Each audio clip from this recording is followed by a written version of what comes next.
ನಮಸ್ಕಾರ ವಿದ್ಯಾರ್ಥಿಗಳೇ, ನಮ್ಮ ಚಾನಲ್ಗೆ ಸ್ವಾಗತ. ನೀಟ್ 2024ನೇ ಸಾಲಿನ ಒಂದು ಅಡ್ಮಿಟ್ ಕಾರ್ಡನ್ನು ಲಿಂಕನ್ನು ಇಲ್ಲಿ ಅಪ್ಡೇಟ್ ಮಾಡಲಾಗಿದೆ. ಸೊ ಅಫಿಷಿಯಲ್ ವೆಬ್ಸೈಟ್ ಲಿಂಕನ್ನು ಕೂಡ ನಾನು ಡಿಸ್ಕ್ರಿಪ್ಷನ್ ಕೊಟ್ಟಿರ್ತೀನಿ. ಸೊ ನೀವು ಡೈರೆಕ್ಟಾಗಿ ಹೋಗಿ ಆ ಒಂದು ಲಿಂಕಿಗೆ ನಿಮ್ಮ ಒಂದು ಅಡ್ಮಿಟ್ ಕಾರ್ಡನ್ನು ಕೂಡ ಡೌನ್ಲೋಡ್ ಮಾಡ್ಕೊಳ್ಬೋದು. ಸೊ ನಾನು ನಿಮಗೆ ಇಲ್ಲಿ ಒಂದು ಡೆಮೋನ್ಸ್ಟ್ರೇಷನ್ ಸಲುವಾಗಿ ತೋರಿಸ್ತಾ ಇದ್ದೀನಿ. ಸೊ ಈ ಒಂದು ವೆಬ್ಸೈಟಲ್ಲಿ ನೋಡ್ಬೋದು, ಇಲ್ಲಿ ಭಾಗದಲ್ಲಿರುವಂಥದ್ದು ಅಡ್ಮಿಟ್ ಕಾರ್ಡ್ ಕ್ಲಿಕ್ ಹೇರ್ ಅಂತ ಇದೆ. ಸೊ ಇದಕ್ಕೆ ಕ್ಲಿಕ್ ಮಾಡಬೇಕು. ಕ್ಲಿಕ್ ಮಾಡಿದ ತಕ್ಷಣ ನಿಮ್ಗೆ ಏನಾಗುತ್ತೆ ಅಂದರೆ ಇಲ್ಲಿ ಪೇಜ್ ಓಪನ್ ಆಗುತ್ತೆ. ಸೊ ಪೇಜ್ ಓಪನ್ ಆದಮೇಲೆ ಈ ರೀತಿಯಾಗಿ ನಿಮ್ಮ ಒಂದು ಅಪ್ಲಿಕೇಶನ್ ನಂಬರನ್ನು ಇಲ್ಲಿ ಹಾಕಬೇಕಾಗುತ್ತೆ. ಸೊ ಅಪ್ಲಿಕೇಶನ್ ನಂಬರನ್ನು ಹಾಕಿ ನಿಮ್ಮ ಒಂದು ಡೇಟ್ ಆಫ್ ಬರ್ತನ್ನು ಇಲ್ಲಿ ಫಿಲ್ ಮಾಡಬೇಕು. ಸೊ ಡೇಟ್ ಆಫ್ ಬರ್ತ್ ಫಿಲ್ಲನ್ನು ಮಾಡಿದ ಮೇಲೆ ಸಬ್ಮಿಟ್ ಕೊಡಬೇಕು. ಸಬ್ಮಿಟ್ ಕೊಟ್ಟ ತಕ್ಷಣ ಏನಾಗುತ್ತೆ ಅಂದರೆ ನಿಮಗೆ ಇಲ್ಲಿ ಫರ್ದರ್ ಇವಾಗ ಸರ್ವರ್ ಸ್ವಲ್ಪ ಬಿಸಿ ಬರ್ತಾ ಇದೆ.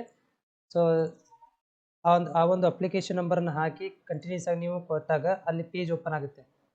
ಸೊ ಉದಾಹರಣೆಗೆ ಇಲ್ಲಿ ನಿಮಗೆ ತೋರಿಸೋದಾದರೆ ಈ ರೀತಿಯಾಗಿ ಫಿಲ್ ಮಾಡಿಕೊಂಡು ಸಬ್ಮಿಟ್ ಕೊಡಿ. ಸೊ ಈಗ ಜಸ್ಟ್ ಅಪ್ಡೇಟ್ ಆಗಿರೋದ್ರಿಂದ ಸ್ವಲ್ಪ ಸರ್ವರ್ ಎರರ್ ಅಂತ ಬರ್ತಾ ಇದೆ. ಸೊ ನೀವು ಇದನ್ನು ಒಂದು 11 ಗಂಟೆ ನಂತರ ಚೆಕ್ ಮಾಡ್ಕೊಳ್ಬೋದು. ಸೊ ಪೇಜ್ ಓಪನ್ ಆಗುತ್ತೆ, ನೀವು ಅಪ್ಲಿಕೇಶನನ್ನು ಹಾಕ್ಕೊಳ್ಬೋದು. ಅದರ ಜೊತೆಗೆ ಲಿಂಕನ್ನು ಡಿಸ್ಕ್ರಿಪ್ಷನ್ ಕೊಟ್ಟಿರ್ತೀನಿ, ಹೋಗಿ ನೀವು ಕ್ಲಿಕ್ ಮಾಡಿ ಡೈರೆಕ್ಟ್ ಈ ಒಂದು ವೆಬ್ಸೈಟ್ಗೆ ರೀಚ್ ಮಾಡ್ಕೋಬೋದು.